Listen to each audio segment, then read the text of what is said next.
প্রিয় দর্শক, ইতিমধ্যে রিলিজ হয়েছে অপুরুষ ওয়েব ফিল্ম বঙ্গ মিডিয়াতে। আপনারা অনেকেই দেখেছেন এবং খুব ভালোবাসা কুড়িয়েছে অপুরুষ ওয়েব ফিল্মটি। এই অপুরুষ ওয়েব ফিল্মটির পেছনে রয়েছে অনেকগুলো মানুষের অক্লান্ত পরিশ্রম। আর এই পরিশ্রমগুলোর মধ্যে একজন রয়েছে গ্রাফিক্স ডিজাইনার, অর্থাৎ যাকে বলি আমরা পোস্টার ডিজাইনার। এই অসাধারণ একটি পোস্টার ডিজাইন করেছে আমাদের জিএম কৌশিক প্রান্ত। তো জিএম কৌশিক প্রান্ত অপুরুষ টিমের সাথে কাজ করে কেমন লেগেছে আমরা তা আপনাদেরকে জানাচ্ছি। কৌশিক, কেমন লেগেছে আমাদের অপুরুষ টিমের সাথে কাজ করে? আমি এতটুকুই বলবো যে অপুরুষ টিমের সাথে কাজ করে আমার খুবই ভালো লাগছে। ওনাদের প্রচুর পরিমাণে আমি সাপোর্ট পাইছি এবং মোশাররফ করিম ভাই ওনার সাথে তো আমাদের অনেক আগে থেকে একটা ভালো একটা বন্ডিং। ওনার সাথে কাজ করার মজাই অন্যরকম। আর যখন একটা কাজ করার মধ্যে একটা ভালো ধরনের বন্ডিং থাকে, সবার মধ্যে একটা ভালো সম্পর্ক থাকে, তখন সেই কাজটা এমনি উৎফুল্লর সাথে ভালোভাবে করা যায়, আমি যেটা মনে করি। এবং অ্যাজ এ গ্রাফিক ডিজাইনার হিসেবে আমি এতটুকুই বলবো যে অপুরুষের কাজ করতে পেরে আমি খুবই প্রাউড ফিল করতেছি আর কি নিজের কাছে নিজের। আরেকটা বিষয় হচ্ছে যে অপুরুষের মতন আপনারা হয়তো বা জানেন না, যেখানে অনেকে আমাদের যে বাংলাদেশের প্রেক্ষাপটে গ্রাফিক ডিজাইনের নাম ইউজ হয়, কিন্তু গ্রাফিক ডিজাইনারদের বেশিরভাগ চিনা যায় না। যেমন আমি এখন ক্যামেরার সামনে বলতেছি, এরকম অনেক ওটিটির কাজ করা হয়েছে বা সিনেমার কাজ করা হয়েছে, বাট এই অপুরুষটার কাজ করার সময় একটু অন্যরকম আনন্দ আমি ফেস করছি। যে আমাদের এই অপুরুষের ডিরেক্টর আছে দুইজন, জসিমন ভাই এন্ড হচ্ছে তাইফুর জাহান আশিক। হ্যাঁ। তো এদের সাথে কাজ, এদের কথাবার্তা এবং ওদের সাথে কাজ করে আপনার কেমন লাগছে? আশিক ভাইয়ের কথা আর জসিম ভাইয়ের কথা কি বলবো, না বললেই না। আশিক ভাই একজন খুবই সাপোর্টিভ পারসন, মানে কাজ করার সময় বলে যে একটা জিনিস যে তুমি তোমার মতন করে কাজ করো, যতটুকু ভালো হয় মনে করো কাজটা তোমার, এইভাবে আমাকে বলে। আর জসিম ভাইয়ের মানে এক একজনের যে এক এক ধরনের মানে প্রতিভা থাকে, জসিম ভাইয়ের একটা প্রতিভা আছে ভালো, যে মানুষকে খুব ভালোভাবে বুঝাতে পারে আর কি।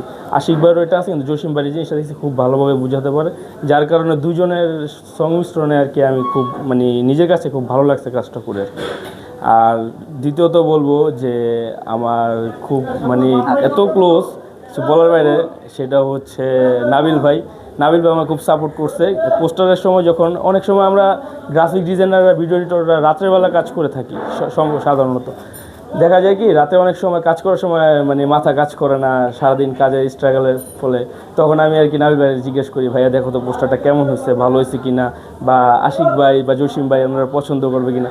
তখন নাবিল ভাই আমাকে কিছু আর কি দিত যে এইভাবে করলে একটু ভালো হয়, যার কারণে নাবিল ভাইয়ের একটা বড় ধরনের একটা অবদান আছে। বোঝা গেল যে তোমার এই অপুরুষ টিম যারা আমরা আছি তাদের সবার সাথে তোমার ভালো বন্ডিং আছে। তো দর্শকদের উদ্দেশ্যে কি বলবে যে অপুরুষকে নিয়ে, বা অপর দর্শক কি অপুরুষ দেখবে কি না দেখবে না সে বিষয়ে কি বলবে?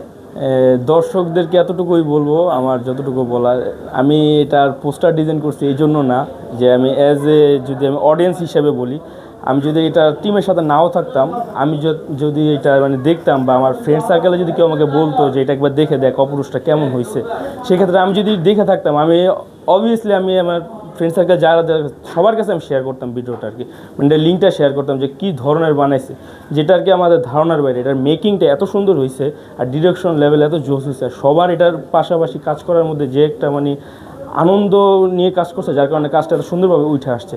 আমি সবাইকে বলবো থ্যাংক ইউ সো মাচ। আর এভাবে যদি সবাই একসাথে বন্ডিং নিয়ে থাকতে পারি, তাহলে আমরা আরও সামনে ভালো কাজ নিয়ে আগাতে পারবো আর কি, আসতে পারবো। আচ্ছা, তুমি একজন ডিজাইনার, তো ভবিষ্যৎ ডিজাইনার যারা আছে, গ্রাফিক্স ডিজাইনার, তাদের উদ্দেশ্যে ছোট্ট করে কিছু বলবো। ভবিষ্যৎ গ্রাফিক ডিজাইনার ওদেরকে আমি এতটুকুই বলবো যে আমার বড় আছে, যারা ছোট আছে, যারা সমবয়সী, সবাইকে আমার সালাম দিই। আর মানে গ্রাফিক ডিজাইনার অনেক আছে বাংলাদেশের প্রেক্ষাপটে, কিন্তু ডিজাইনারের মতন ডিজাইনার খুব কম আছে, এটা আমি যতটুকু বুঝি আর কি। কিন্তু বিগিনারদের জন্য এতটুকুই বলা যে শিখার শেষ নেই। আমি নিজেকে মনে করি আমি এখনও কিছুই শিখতে পারিনি, আমি এখনও শিখার উপরে আছি। আর যতটুকু শিখছি সবার সাপোর্টে বললাম, সবাই আমাকে কতটুকু সাপোর্ট করছে, নিজের ইচ্ছায় আকাঙ্ক্ষার পরে আমি শিখতে পারছি। আর এটার মধ্যে সবচেয়ে বড় অবদান আছে আমার আব্বু আম্মু, আমার ফ্যামিলি আমার অনেক সাপোর্ট দিছে, এতটুকুই। আর নতুনদের জন্য যেটা আর কি বলা, যে এটার পিছনে লাগা থাকতে হবে, প্রচুর সময় দিতে হবে, নিজেকে ঝালাই করতে হবে ভালোভাবে। Thank you so much. Welcome.